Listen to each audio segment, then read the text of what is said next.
Hey everybody, today is Tuesday, November the 24th. So for me, that means it's time to start making my brine for my turkey. And I'm gonna show you guys how I do my turkey brine. It first begins with a huge pot of vegetable stock. I'm gonna show you guys what I put in it. All right guys, to begin, we're gonna start out with about 1 gallon of vegetable stock, okay? So we've got that here on the stove going. This is a homemade vegetable stock I made. To this, we're going to add 1 cup of kosher salt, a half a cup of brown sugar. This is light brown sugar. You can use dark brown if that's all that you have, that's fine. I'm going to also add a few pieces of crystallized ginger. I got my crystallized ginger at the fresh market.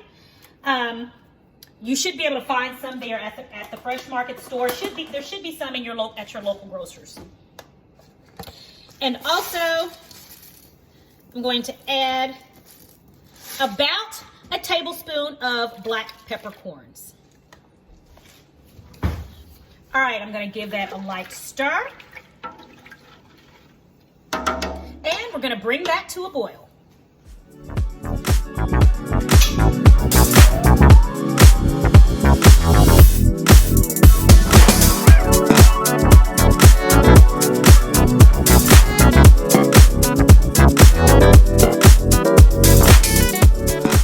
All right, the first thing we are going to do is we're going to place our turkey in a 5-gallon bucket. Make sure you get a nice, clean, brand new bucket and sanitize it as best you can. But put the turkey in breast side down because we want that breast to soak up all of that mixture.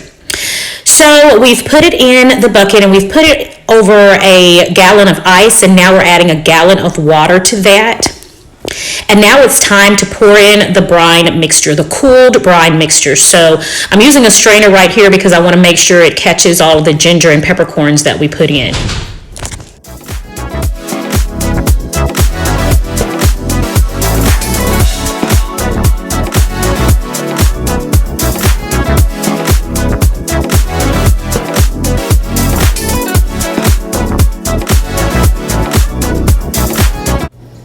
After you've got your brine mixture in with the water and the ice, make sure you get a really good heavy-duty aluminum foil and cover your bucket, and make sure you seal it around the edges really, really well. We want it sealed nice and tight. After that, get your bucket, place it in the refrigerator for a minimum of 24 hours. You can leave it in there even up to 48 hours. After your turkey has been in the brine for the required amount of time, then it's time to take it out and get it ready for roasting. So right here, I'm taking my turkey out. It's a really heavy one.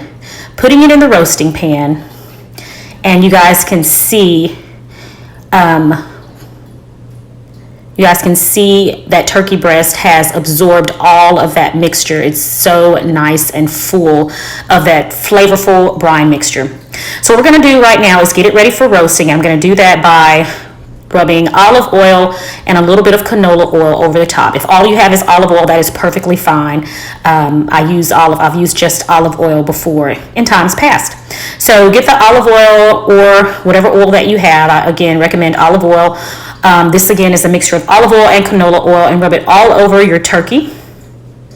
Okay, now our turkey has been rubbed down with olive oil. We are going to first put this in the oven for 30 minutes at 500 degrees. After the 30 minutes, we're going to turn the temperature down to 350 degrees and let it cook for another 2 hours. All right, this is going in a 500-degree oven. 500 degrees for 30 minutes, then we're going to turn the temperature down to 350. So at 500 degrees, our turkey gets nice and brown, like you guys see right there. So now we turn the temperature down to 350 degrees, and we're going to let this cook. Because this turkey is about 8 pounds, we're going to let this turkey cook for approximately 2 hours and 45 minutes. After 2 hours, I am going to come and check on it and use my meat thermometer to see if it's ready. But typically, a turkey this size would need to take about 2 hours and 45 minutes to cook.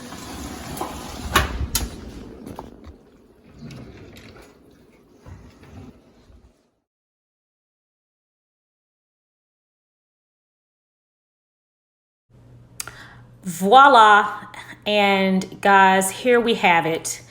A beautiful, picture perfect roasted turkey. I mean, that is so beautiful. It looks like it should be in a magazine somewhere. Look at that. I mean, the juices are just flowing. I mean, it is the perfect turkey. I love the brining method, and I love roasting it this way, 500 degrees for 30 minutes, and then turning the temperature down and letting it cook internally for the required amount of time. You get the perfect turkey every time. I hope you guys try this brine recipe. It is wonderful. You get a delicious turkey. It also makes a delicious gravy, and I mean, you guys are gonna absolutely love it.